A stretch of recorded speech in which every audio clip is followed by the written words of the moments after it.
It's the formula here, yes. And I'm very happy to be talking about some Thursday racing because what is Thursday? Gobble gobble, it's Thanksgiving. That's right. Grab yourself a plate full of dark meat, some mashed potatoes, avoid your family, watch some horse racing at the fairgrounds. That's what it's there for, right? Yeah, if there's not a football game on you're interested in, there's some horse racing. Always, always. And I feel like we got ourselves a pretty good card here at the fairgrounds that I will be interested in. Let's take a look at this past weekend. How did I do? Um, in terms of safe plays, I had 3 wins out of 8. I had 1 scratch out, so it's not 9 full races. Had to scratch out the 8 in race 1. So 3 wins in 8, 14% ROI, which hey, that's not too bad for safe plays in general, very chalky. So to get a positive 14% ROI, I'm happy with that. I'll take it. The value plays, it was getting dicey at the end there, and then finally, boom! I hit 2 in a row. The 5 horse here, what was the name? Dark Secret or something like that. The 5 horse in race 8 paid out kindly 25.80, and then got the 3 horse right after that, paying out 960. A horse that opened up, I think, at 8 to 1 odds and maybe came down quite a bit, obviously paying out just below 10. If you played the daily double on those horses, if you did a 2x2 using my safe plays and value plays, you would have gotten 95.20. Not too shabby, not too shabby. So, moral of the story here is safe plays, value plays, both plus ROI. So I had a pretty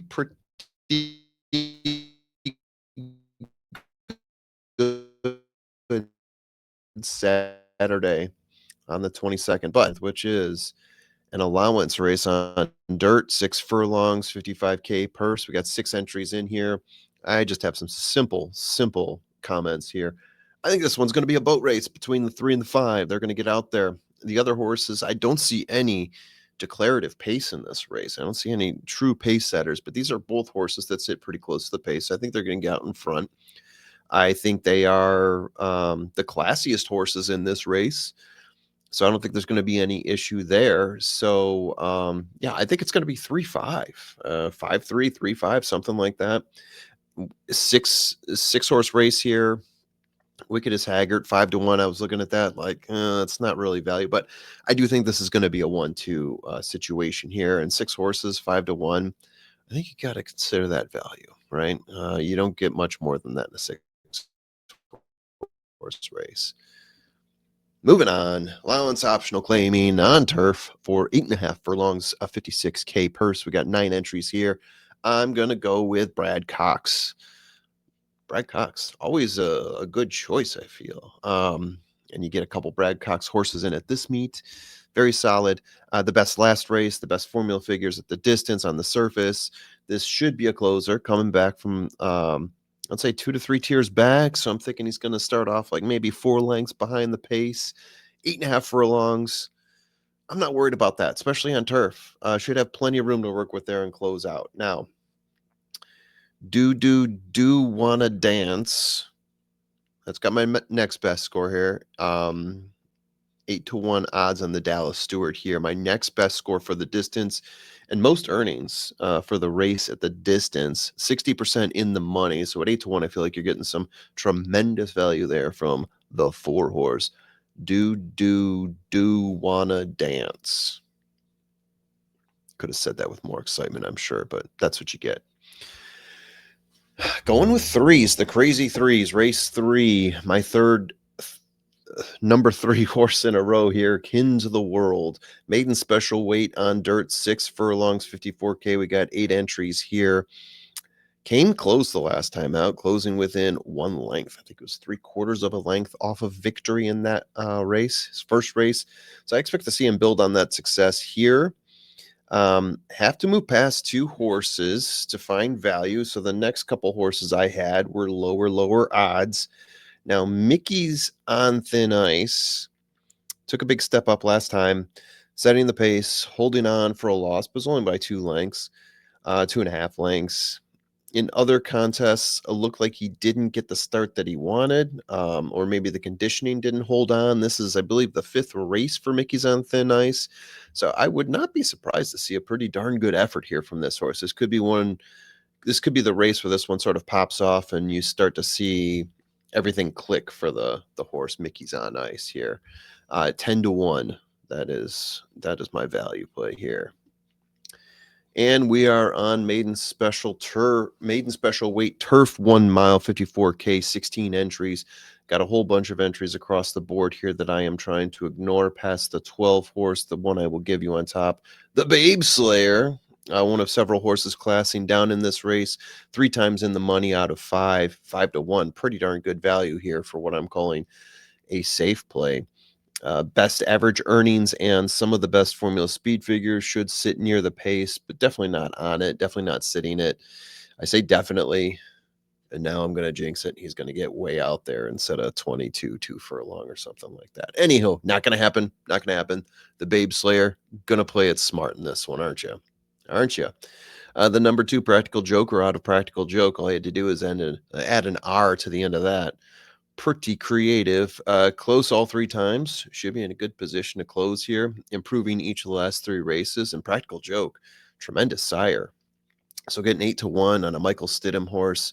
Axel Concepcion, the jockey. I feel like in the 2-hole here, Practical Joker is setting up very nicely here. Setting up very nice. Going back another 3. Every time I do one of these, there's always one number that sticks out that I hit over and over. We're going with the 3 today. Race 5, maiden special weight, 6 furlongs on dirt, 8 entries, 54K purse. I'm going Bright Note. Bright Note benefits from Larry Velli's outstanding numbers with 2-year-olds. Yes, 25% first time starter, 30% debut maiden special weight, and he's got a 23% success rate with Jareth Loveberry. This horse coming out of Omaha Beach. I'm going to go ahead and say this is my safe play here because Larry Ravelli gets him ready. And then we got a lot of low numbers, a lot of horses that I scratched out here.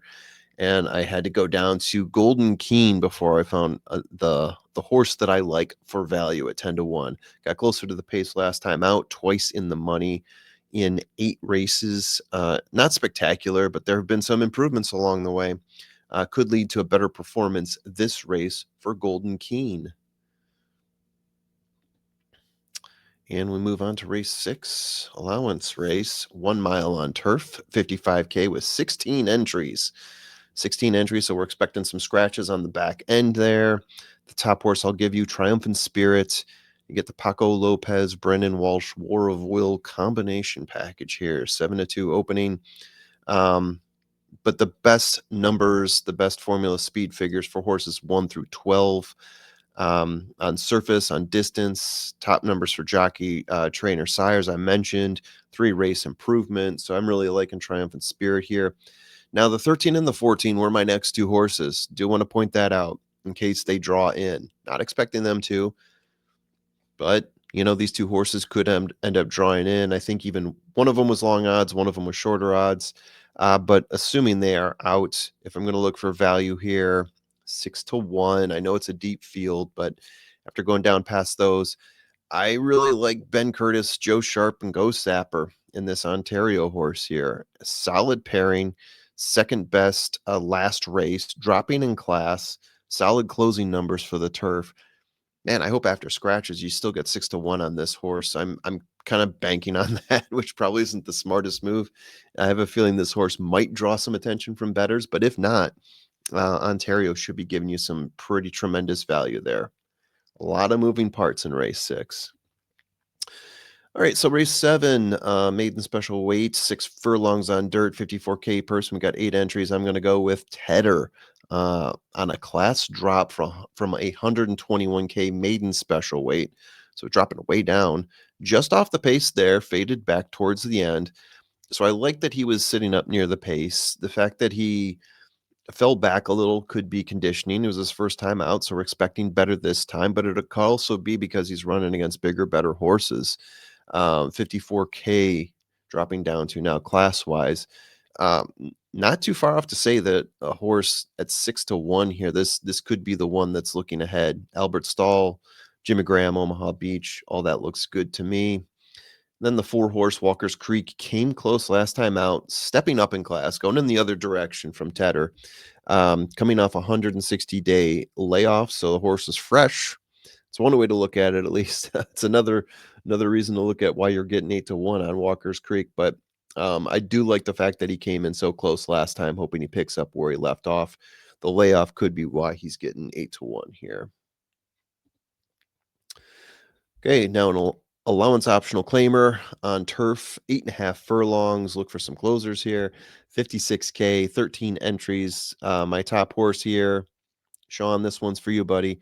Oscar season, 2 wins in 9 races, classing down from 130K optional claimers, coming in as a beaten favorite, which is 20% for Brendan Walsh, and top speed figures at the distance. Really digging the Oscar performance horse here, Oscar season. Foligno, 8-1 on a Brad Cox horse, getting Marcelina Pedroza. Sire's Nyquist. This seems like a gift here. And again, like we talked about in a previous race, I'm not sure that 8-1 is going to stick. Brad Cox is going to stick out as a trainer here. All due respect to Brendan Walsh, but Brad Cox does pop a little bit off the page, much like a Bob Baffert or a Todd Pletcher. So if we stick on 8-1, go ahead and take it. 3 race improvement, median lengths to the first place horse in the last 5 is less than 1, which is really what you're looking for. Puts pressure on the pace, and stays there, sticks around. And as we mentioned before, don't know if 8-1 will hold, but got to put them up there. Got to read them like I see them now.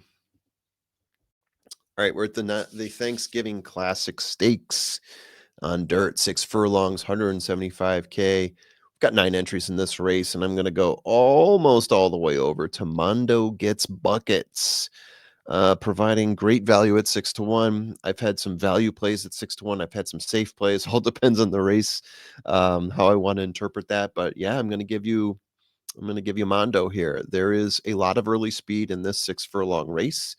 And this is a horse that sits just off and has a little bit of something to close down the stretch per my numbers. So if that early speed gets to be too much, and there's going to be a lot of pressure here on that early speed, he could be there to pick up the pieces and maybe steal the first place from whoever, right? Um, as I mentioned, yeah, there's a lot of value, a lot of speed here. I like the 2 and the 4 next. I had a hard time picking between the 2, but I'll pick the horse that's coming up off of the BC Turf Sprint. Huge class down for Bear River, obviously. Finished 11th in that race, but he was also coming off of 2 first place stakes performances, including Kentucky Downs and Ellis Park, the Kentucky Downs Prep Stakes race. Got first place in both of those. Kentucky Downs was a grade 2. So this is a pretty decorated horse for this level of stakes race here. So I'm going to take Bear River at 10-1 and Jimmy Graham as my value play. And yeah, I know a lot of people going back to this real quickly here. A lot of people are going to see Kentucky Downs and be like, going to put an X over that. But yeah, I feel like at this spot here, it's not like he's going back into a grade 2 or grade 3. He's coming down to 175K stakes race. So I do feel like if he truly is a stronger horse and he was in the right class, he should be much better than 10-1 in this race. And finally, coming back to race 10, allowance optional claimer on dirt, 6 furlongs, 56K. We got 9 entries here.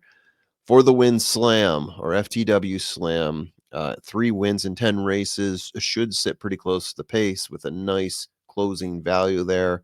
Jareth Loveberry on the mount and Kaneho Chapin. I'm saying that right. 2 wins in 3 races. Broke his maiden. Had 2 allowance races after that. Got 3rd place in the second one, or in the first one. Got first place in the second one. So this is a horse that has been finding his way to the finish line at 8-1. I love the value here. He's been out for 200 days. But if he comes back to his form, sits close to the pace, he should be fine with a slight increase in class here. So excited to see if this horse can come back and do good things again. There you go, guys. That's all I got for you. Um, so yeah, hope you have a happy Thanksgiving. Hope you enjoyed the show here. And by all means, please give a thumbs up to trust the profits, and do gamble responsibly if you're going to do so. Bye bye.